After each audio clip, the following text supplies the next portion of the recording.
뉴스를 보다 보면 가끔 재산이나 돈을 빌려주지 않는다는 이유로 일어나는 범죄 사건들을 접하고는 합니다. 돈이 정말 대단하긴 한가 봅니다. 돈 때문에 이런 나쁜 마음을 먹을 수 있는 걸 보면.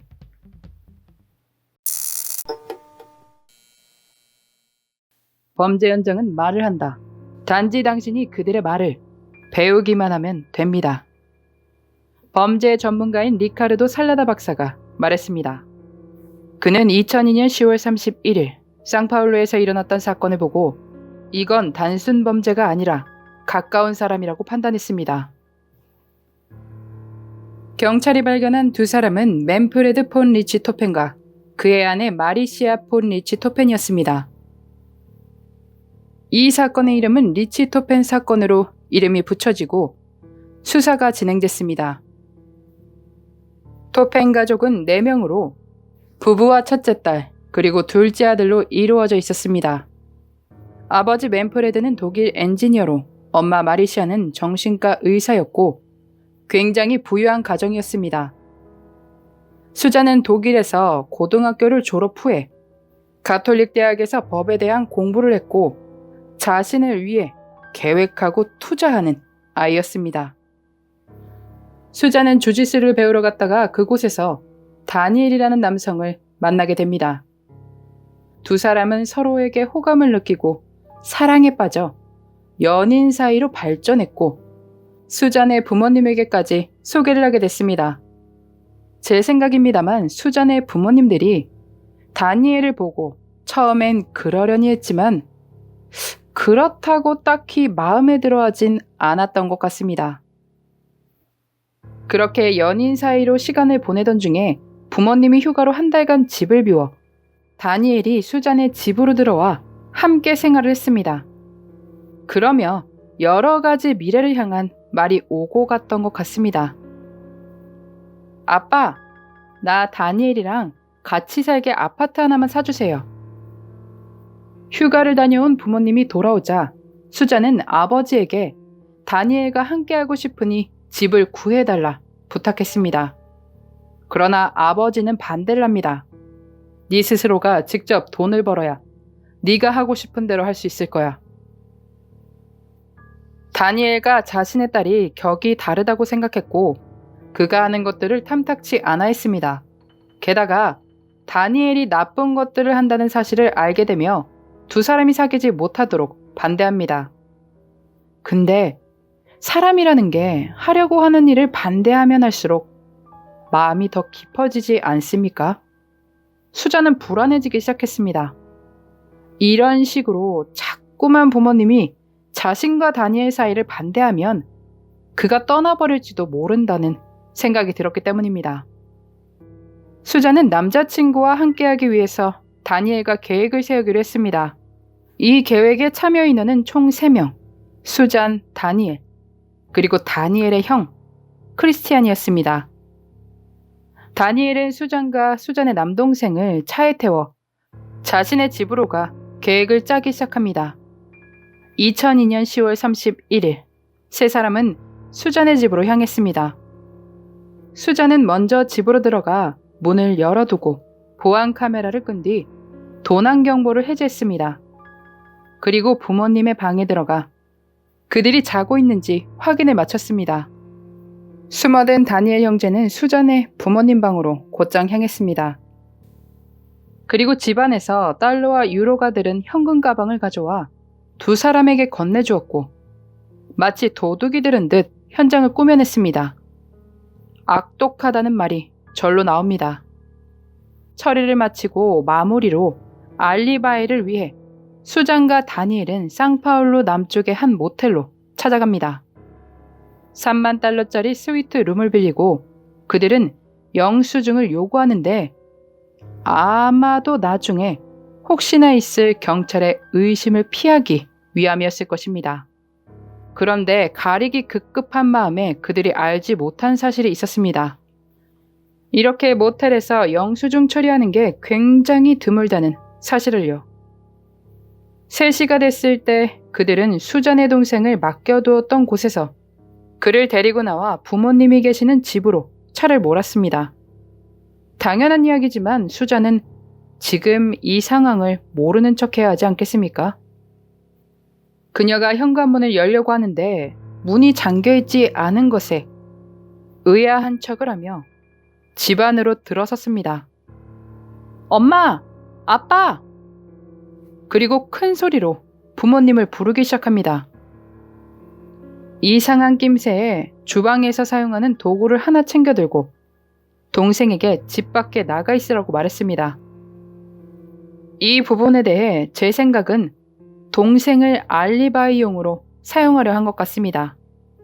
수자는 다니엘에게 전화를 건 뒤 다시 집 밖으로 나와 동생의 곁에 머뭅니다. 다니엘이 신고를 하고 여자친구 집으로 경찰을 보내달라 도움을 요청했습니다.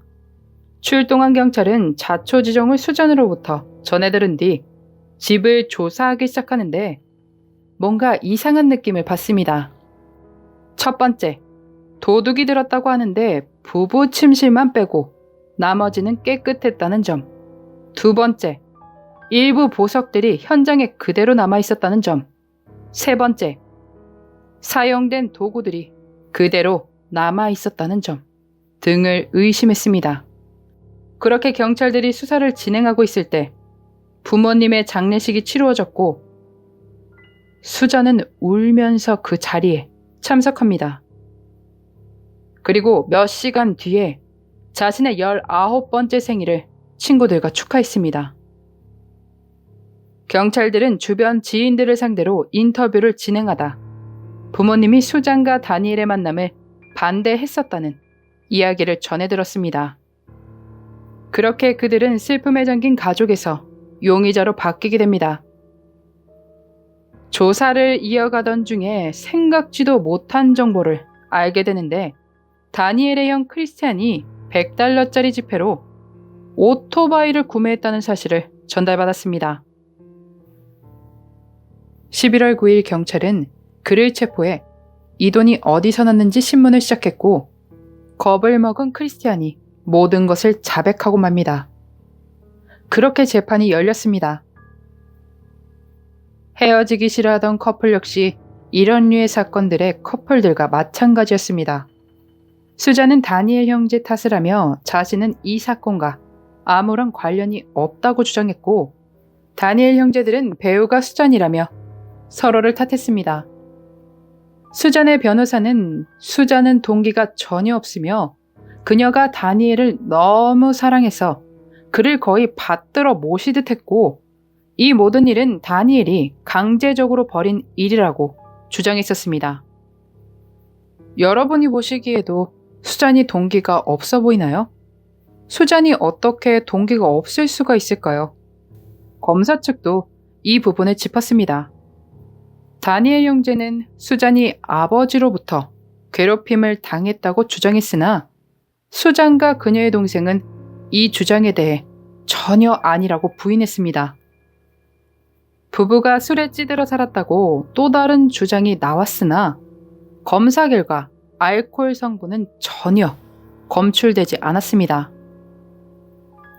그렇게 서로를 탓하던 재판은 그들의 유죄로 끝이 났고 다니엘과 수잔은 40년, 크리스티안은 38년의 형을 선고받았습니다. 수잔은 사람들로부터 사악한 금발의 화신이라는 별명을 얻게 됩니다. 그녀가 한 짓에 비해 너무 귀여운 별명이 아닌가 싶습니다. 2018년 수잔의 가석방 요청은 취소됐습니다. 그녀의 심리 상태를 검사한 결과 사회에 내보내기엔 무리가 있다고 판단됐다고 합니다. 그녀의 동생은 대체 무슨 죄입니까? 2011년에 동생이 부모님의 지급된 보험금과 상속받은 재산의 절반으로 수잔을 고소했는데 동생이 이겼습니다. 일반적으로 가정 형편이 나쁘고 어린 시절부터 나쁜 짓을 벌였던 사람들이 흉악한 범죄를 저지른다는 생각이 들지 않습니까? 형제들은 분명 그런 환경에서 자라왔지만 수잔은 굉장한 재벌가의 딸이었고 뛰어난 교육 절차를 받았으며 얌전하고 품행이 바른 소녀였습니다. 그런 환경에서 자란 사람도 범죄를 저지른다는 것에 대해 브라질 사람들은 꽤나 충격을 받았었다고 합니다.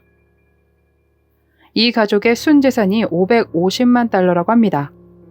경찰이 확인한 바로는 스위스 은행에 있는 계좌 2개, 적어도 1000만 유로를 가지고 있을 것이라고 추측했습니다.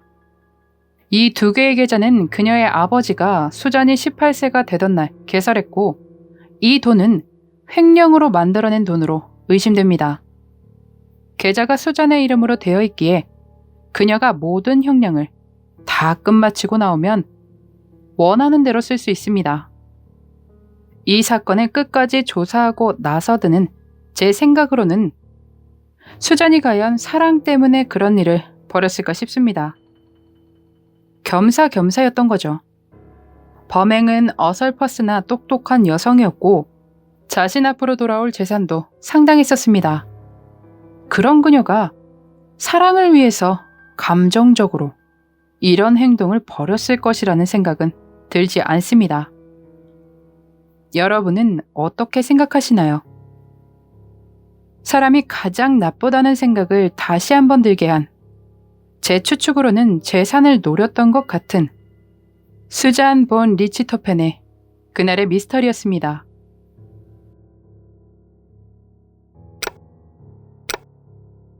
마지막까지 시청해주셔서 감사합니다.